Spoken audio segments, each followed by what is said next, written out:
नमस्कार दोस्तों, मैं हूं प्रदीप डबास। दोस्तों, बिहार की धरती पर एक बार फिर से राजनीति उफान पर है। राहुल गांधी की वोटर अधिकार यात्रा ने आज यानी शनिवार को 14वां दिन पूरा कर लिया है और भोजपुर की धरती ने इस यात्रा को न सिर्फ देखा बल्कि उसका गवाह भी बनी। हजारों की भीड़, नारेबाजी, विरोध, समर्थन, टकराव, हंसी मजाक और सियासी तीर सब कुछ इस यात्रा में देखने को मिला। लेकिन दोस्तों, सबसे अहम बात यह है कि यह यात्रा महज राहुल गांधी की एक रैली नहीं, ये यात्रा विपक्ष की राजनीति का बड़ा इम्तिहान भी है। ये यात्रा तय करेगी क्या बिहार में 2025 में भारतीय जनता पार्टी को चुनौती देने के लिए तैयार है।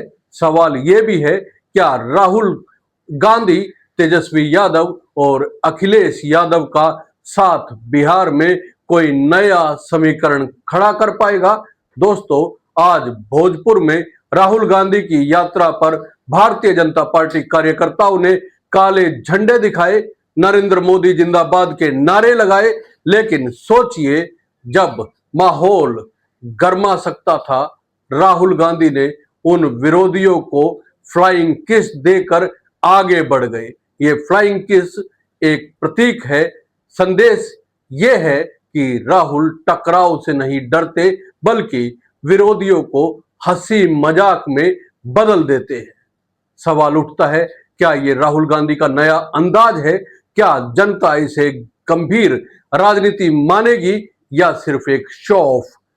भोजपुर के वीर कुंवर सिंह स्टेडियम में जो नजारा दिखा, उसने साफ कर दिया कि विपक्ष अब संगठित होने लगा है, भारतीय जनता पार्टी के खिलाफ खड़ा होना चाहता है। मंच पर राहुल गांधी के साथ तेजस्वी यादव, अखिलेश यादव, दीपांकर भट्टाचार्य और मुकेश साहनी मौजूद थे। सवाल यह है, क्या ये एकजुटता टिक पाएगी या चुनाव के नजदीक आते आते पुराने मतभेद फिर से उभर आएंगे? तेजस्वी ने नीतीश कुमार पर तंज कसते हुए कहा, बच्चे जैसे कागज की नाव और हवाई जहाज बनाकर उड़ाते हैं, वैसे ही नीतीश कुमार के वादे हैं। ये बयान सिर्फ व्यंग नहीं बल्कि सीधा हमला था। दोस्तों, उन्होंने जनता से कहा, आपको पढ़ाई, दवाई, कमाई और सिंचाई वाली सरकार चाहिए? आपको ओरिजिनल मुख्यमंत्री चाहिए या डुप्लीकेट? दोस्तों, यहां सवाल उठता है, क्या जनता अब वाकई नीतीश कुमार को डुप्लीकेट मानने लगी है? अखिलेश यादव ने साफ कहा, ये पहले वोट का अधिकार छीनेंगे, फिर राशन का, फिर नौकरी का।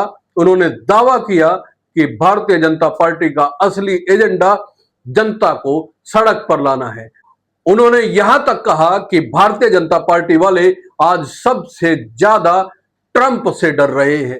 अमेरिका ने बीजेपी के चेहरे पर टैरिफ लगा दिया है। अब सवाल यह है, क्या अखिलेश यादव की ये बातें बिहार के मतदाता को प्रभावित करेगी या जनता इन्हें सिर्फ चुनावी बयानबाजी मानेगी? दोस्तों, राहुल गांधी ने मंच से जनता से नारे लगवाए, वोट चोर गद्दी छोड़। उन्होंने कहा कि बिहार क्रांति की धरती रही है और ये नई क्रांति भी यहीं से शुरू होगी। राहुल ने आरोप लगाया कि भारतीय जनता पार्टी ने महाराष्ट्र, हरियाणा और लोकसभा चुनाव में वोट चोरी की, लेकिन बिहार में अब ये चोरी नहीं होने देंगे। अब सवाल उठता है, क्या जनता राहुल गांधी की इस बात पर भरोसा करेगी कि वोट चोरी हुई है? और अगर करेगी तो इसका असर क्या होगा? राहुल गांधी ने एक भाजयुमो कार्यकर्ता यानी कि भारतीय जनता युवा मोर्चा के कार्यकर्ताओं को जो नारेबाजी कर रहा था, मंच पर बुलाकर टॉफी दी। सोचिए, विरोध को भी उन्होंने टकराव नहीं बल्कि बातचीत का जरिया बना दिया। ये दृश्य या ये सीन भीड़ में मौजूद हर व्यक्ति के दिमाग में तस्वीर की तरह बैठ गया। दोस्तों, सवाल उठता है, क्या ये तरीका राहुल को जनता के बीच पॉजिटिव पॉलिटिक्स का चेहरा बना पाएगा? तेजस्वी यादव ने सभा में कहा कि अगर तेजस्वी मुख्यमंत्री बने तो पलायन रुकेगा। उन्होंने बेरोजगारी को बिहार की सबसे बड़ी समस्या बताया और कहा कि अब की बार बेरोजगारों का पलायन नहीं होगा, बल्कि भारतीय जनता पार्टी का पलायन होगा। अब दोस्तों, यह सवाल बेहद बड़ा है। क्या वाकई तेजस्वी बेरोजगारी पर काबू पाने का रोड मैप रखते हैं, या ये भी एक चुनावी वादा बनकर रह जाएगा? अखिलेश यादव ने आरोप लगाया कि चुनाव आयोग अब जुगाड़ आयोग बन गया है और भारतीय जनता पार्टी के इशारे पर काम कर रहा है। उन्होंने कहा कि आयोग अब निष्पक्ष नहीं रहा। अब यहां एक गंभीर सवाल खड़ा होता है दोस्तों, अगर चुनाव आयोग पर ही भरोसा नहीं है तो लोकतंत्र का भविष्य क्या होगा? क्या जनता वाकई मानती है कि आयोग निष्पक्ष नहीं है?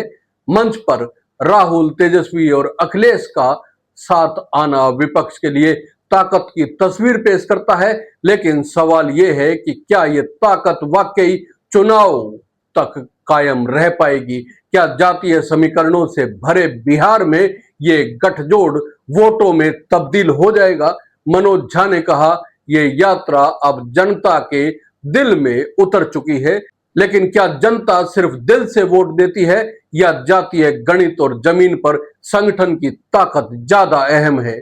1 सितंबर को पटना में वोटर अधिकार यात्रा का समापन होगा, लेकिन असली सवाल यही है, क्या इस यात्रा का असर चुनाव तक कायम रहेगा, या ये भी पहले की कई यात्राओं की तरह मीडिया की सुर्खियों तक ही सिमट जाएगी? हालांकि मीडिया ने भी इस यात्रा को जिस तरह की सुर्खियां देनी चाहिए थी वो नहीं दी है, और ये बात राहुल गांधी भी अपने मंच से कई बार इस यात्रा के दौरान दोहरा चुके हैं। दोस्तों, असली सवाल यही है, क्या बिहार की जनता महागठबंधन के इस मंच को अपनाएगी, या फिर नरेंद्र मोदी की लोकप्रियता और भारतीय जनता पार्टी का संगठन एक बार फिर बाजी पलट देगा?